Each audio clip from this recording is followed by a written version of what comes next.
ರೂಪಣಾತ್ಮಕ ಮೌಲ್ಯಮಾಪನ 18ರಿಂದ ಶುರುವಾಗುತ್ತೆ. 1 ರೂಪಣಾತ್ಮಕ ಮೌಲ್ಯಮಾಪನ. Hello hi friends, welcome back to our channel. ಇವತ್ತು ನಾನು ನಿಮ್ಮ ಜೊತೆ ಶೇರ್ ಮಾಡ್ತಾ ಇದ್ದೀನಿ 2026-27ನೇ ಸಾಲಿನ ದೈನಂದಿನ ಹಾಗೂ ಮಾಹೆವಾರು ಶಾಲಾ ಪಂಚಾಂಗ. ಈ ಶಾಲಾ ಪಂಚಾಂಗ ತುಂಬಾ ಇಂಪಾರ್ಟೆಂಟ್ ಆಗಿರುತ್ತೆ ಫ್ರೆಂಡ್ಸ್. ನಾನು ಶೈಕ್ಷಣಿಕ ಮಾರ್ಗದರ್ಶಿಯಲ್ಲಿ ನಿಮ್ಮ ಜೊತೆ ಶೇರ್ ಮಾಡ್ಕೊಂಡಿದ್ದೀನಿ. ಇದು ಜಸ್ಟ್ ಶಾಲಾ ಪಂಚಾಂಗ ಅಷ್ಟೇ. ಶೈಕ್ಷಣಿಕ ಮಾರ್ಗದರ್ಶಿಯಲ್ಲಿ ಪ್ರತಿಯೊಂದು ಕೂಡ ನಾನು ಶೇರ್ ಮಾಡಿದ್ದೀನಿ. ಬಟ್ ಈ ಒಂದು ಫಾರ್ಮ್ಯಾಟ್ ಏನಾದರೂ ಬೇಕು ಅಂತ ಹೇಳಿದ್ರೆ ನೀವು ನನಗೆ ಕಮೆಂಟ್ ಸೆಕ್ಷನಲ್ಲಿ ತಿಳಿಸಿ, ನಾನು ಖಂಡಿತವಾಗ್ಲೂ ನಿಮ್ಮ ಜೊತೆ ಶೇರ್ ಮಾಡ್ತೀನಿ. ವಿಡಿಯೋ ಸ್ಟಾರ್ಟ್ ಮಾಡೋದಕ್ಕಿಂತ ಮುಂಚೆ ನಮ್ಮ ಚಾನಲ್ ಇದುವರೆಗೂ ನೀವು ಸಬ್ಸ್ಕ್ರೈಬ್ ಆಗಿಲ್ಲ ಅಂದರೆ ದಯವಿಟ್ಟು ಸಬ್ಸ್ಕ್ರೈಬ್ ಮಾಡಿಕೊಡಿ. ಹಾಗೆ ವಿಡಿಯೋ ಇಷ್ಟ ಆದರೆ ಲೈಕ್ ಮಾಡಿ. ಹಾಗೆ ಯಾರಿಗೆ ಯೂಸ್ ಇದೆ ಈ ವಿಡಿಯೋ ಅವ್ರ ಜೊತೆ ಶೇರ್ ಮಾಡ್ಕೊಳ್ಳೋದನ್ನು ಮರಿಬೇಡಿ. ಸೊ ಇಲ್ಲಿ ನೀವು ನೋಡ್ತಾ ಇರ್ಬೋದು 2026-27ನೇ ಸಾಲಿನ ದೈನಂದಿನ ಹಾಗೂ ಮಾಹೆವಾರು ಶಾಲಾ ಪಂಚಾಂಗ. ಮೇಯಲ್ಲಿ ರಜೆ ಇರುವಂಥದ್ದು, ಬೇಸಿಗೆ ರಜೆ ಅಂತ ಹೇಳಿ ಕೊಟ್ಟಿದ್ದಾರೆ.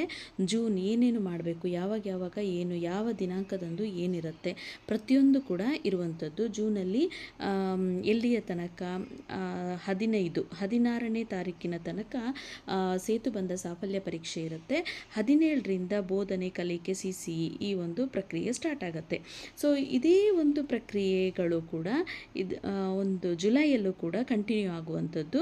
ಜುಲೈಯಲ್ಲಿ ನಾವು ನೋಡ್ತಾ ಹೋಗೋದ ರೂಪಣಾತ್ಮಕ ಮೌಲ್ಯಮಾಪನ 18ರಿಂದ ಶುರುವಾಗುತ್ತೆ. 1 ರೂಪಣಾತ್ಮಕ ಮೌಲ್ಯಮಾಪನ 1.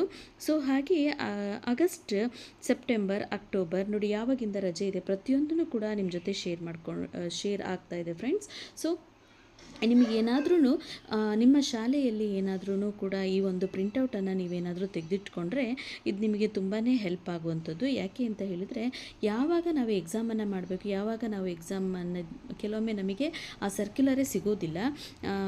ಅದಕ್ಕೋಸ್ಕರ ಆಗಾಗ ಸರ್ಕ್ಯುಲರನ್ನು ರಿಲೀಸ್ ಮಾಡ್ತಾರೆ, ಆದರೂ ಕೂಡ ಕೆಲವೊಮ್ಮೆ ನಮ್ಮ ಹತ್ರ ಮಿಸ್ ಆಗುವಂಥ ಚಾನ್ಸಸ್ ಇರುತ್ತೆ.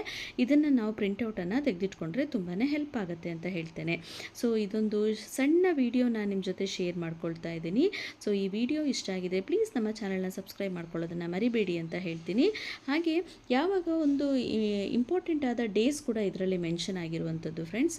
ಸೊ ಇದನ್ನು ಪ್ರಿಂಟೌಟನ್ನು ತೆಗೆದಿಟ್ಕೊಳ್ಳಿ, ನಿಮ್ಮ ಶಾಲೆಯಲ್ಲಿ ನೀವು ಇದನ್ನು ಯೂಸ್ ಮಾಡ್ಕೊಳ್ಳಿ, ಎಲ್ರಿಗೂ ಕೂಡ ಹೆಲ್ಪ್ ಆಗಲಿ ಅಂತ ಹೇಳ್ತಾ ಈ ಒಂದು ಚಿಕ್ಕದಾದಂತಹ ಒಂದು ವಿಡಿಯೋನ ನಾನು ಇಲ್ಲಿಗೆ ಎಂಡ್ ಮಾಡ್ತಾ ಇದ್ದೇನೆ friends. Thank you for watching. Take care. Bye.